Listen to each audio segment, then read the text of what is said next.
don't get this book. This is Creating a World Without Poverty by the Nobel Prize winner Muhammad Yunus, founder of the Grameen Bank in Bangladesh. And it's got to be one of the most amazing legacies of the 20th century.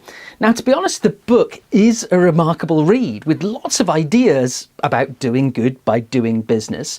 But if you want to build a legacy of your own, or if you want to benchmark the legacy you've already created, there's a far better book you should read instead. I wonder what Muhammad Yunus is going to say. We're travelling the world to find the most inspiring stories and strategies to share with you. I'm Stephen Sonsino, and this is the Legacy Channel. Join us, it'll be fun. Banker to the Poor by Muhammad Yunus is the story of the Grameen Bank. It was written almost 10 years before Creating a World Without Poverty. It's more biographical, but don't be put off by that, even if biographies aren't your thing, because on every page you can see I've highlighted tons of stories, challenges for legacy builders. Reading this, it's almost as if Yunus is thinking aloud. You can hear the insights and the challenges as they came to him. Early on in the book, Yunus is critical of giving pointless aid where corruption is rife, for example. He doesn't accept that corruption has to be accepted. I was shocked when I heard the details of a $5 million project that they'd agreed to finance. You know very well that money will go into the pockets of the government officials' cronies. The donor agency official said, "Don't you think I know that? But this is the price I'm ready to pay for the approval of my project." The problem is the same around the world, says Yunus. The actual level of international aid is $50 to $55 billion a year. And remember, this was in 1998. And everywhere, these projects create huge bureaucracies, which become corrupt and inefficient and quickly incur huge losses. I've often argued that money wasted on huge bureaucracies would be much better spent if given outright to our most needy. For instance, just $100 put in the hands of each of the poorest 10 million families in Bangladesh would amount to just $1 billion, as opposed to the $50 or $55 billion wasted on the bureaucracies. You may remember that Grameen Bank wasn't expected to survive, that when it started to make its microcredit loans to the poorest of the poor, the bank was not expected to get its money back. But in stark contrast with most banks in developed countries, they have a near perfect recovery rate across all regions of Bangladesh. And by the way, there is a balance sheet and analysis at the back of the book if you're cynical and want to make the calculations for yourself. The book covers a lot of ground from the 1980s and 1990s. There's real detail of the founding and Grameen Bank's evolution. Now, that's very useful for legacy builders today, especially the inspiration to make a difference as an entrepreneur, not just to make a profit. There's a wonderful moment on page 216 where he's very critical of economists who define entrepreneurs just as profit maximizers. But the book isn't really about the Grameen Bank or banking, though many of the stories are drawn from that world. The book is a challenge for legacy builders. It's a gauntlet thrown down by the microcredit concept to make your legacy count. Don't just throw your money at something that doesn't work. If nothing else, it's a call for due diligence, especially if you're just donating. But the message I get from reading Yunus is don't just be a donor. Do something yourself. Make a difference. Leave a legacy. Now, you don't have to have millions or billions of dollars to make a difference. It doesn't have to be much. Yunus started by lending just $27 in total to 42 people. So what's the big idea? Well, the compelling idea that I take from the book is that you don't have to change the world or to solve all the world's problems in one go.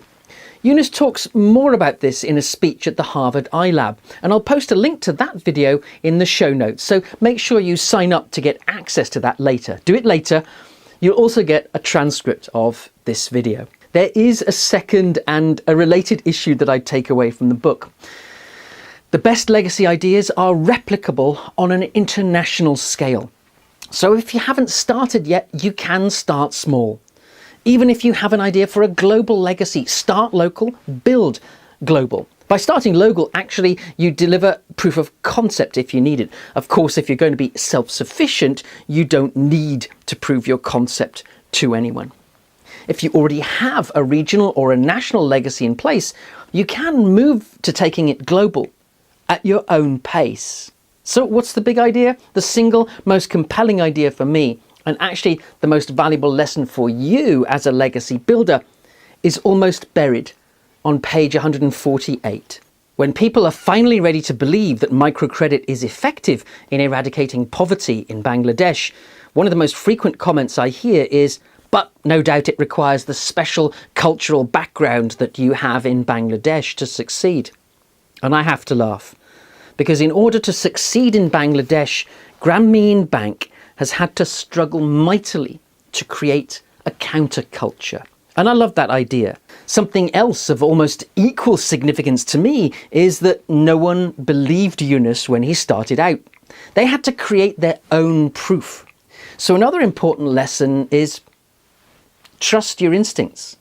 Yet another lesson, and something of an outrageous idea, is that governments should pull back from supporting social challenges. The economic opportunities for the poor, ensuring their healthcare and education, well-being of the elderly and retarded people, are glaring examples of totally missed areas. Even then, I believe that government, as we know it today, should pull out of most things, except for law enforcement and justice, national defence and foreign policy, and let the private sector, a Grameenized private sector, a social conscience-driven private sector, take over their other functions. Leave the socially conscious private sector to intervene. That challenges the status quo, doesn't it? And at the very least, it should give us pause for thought. How successful are our government services? Can we make them better? Well, if not, why not dismantle them and create a free market for legacy builders? It's an interesting idea, isn't it? My desert island page, the one page I'd take away with me to a desert island if I couldn't take the whole book.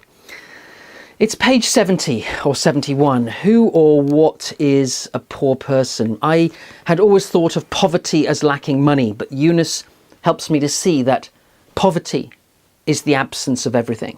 There are a couple of things I want you to give serious thought to. Internal training in your legacy organisation is critical, especially for centre leaders where you're not involved.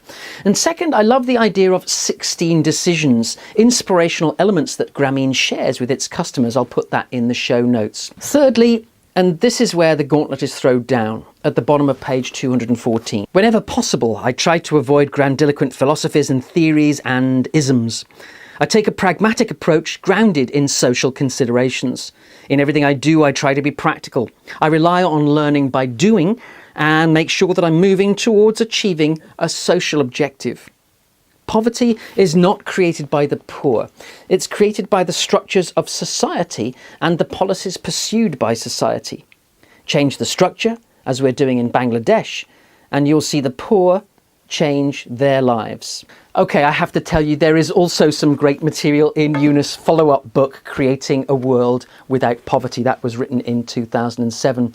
It's the next steps in Yunus' story. It includes a transcript, by the way, of his Nobel Prize lecture and the very inspiring story of his early meetings with Frank Ribaud of Danone on the creation of Grameen Danone and the story of how quickly it brought meaning to their business life. That's Danone's words, not mine. The later book really expands on the idea of social business, what it is and what it isn't, and also how it differs from social entrepreneurialism. And it brings the Grameen story up to date, talking about the launch of its healthcare business and other things too. There are also some thoughts on the economics of leadership legacy. How do social businesses raise money, deal with tax? This is useful for you if you're really serious about starting a social business, a leadership legacy. once you've got past the stage of needing inspiration or motivation. Banker to the Poor is a better, more inspirational read than Creating a World Without Poverty. The insights are more raw. It feels less like bullet points. Both are written in a conversational storytelling style, though Banker to the Poor covers a lot of ground from the 80s and 90s when the business first started. And for me, there's real value in that detail, in the history, which otherwise will inevitably be forgotten. And it's this detail that I find useful to share with the legacy builders of today, with you. But if you're going to recommend one Yunus book to other people, then you should probably recommend the more recent one, Creating a World Without Poverty. The ideas are more streamlined. He's had time to think a few things through. There are better sound bites. It's easier to communicate, easier to read in a way. The haunting image I take away from these books is not the deprivation and poverty of Bangladesh, although that's always there. I have to tell you, at the forefront of my mind, I'll take away a question. And it's from Banker to the Poor.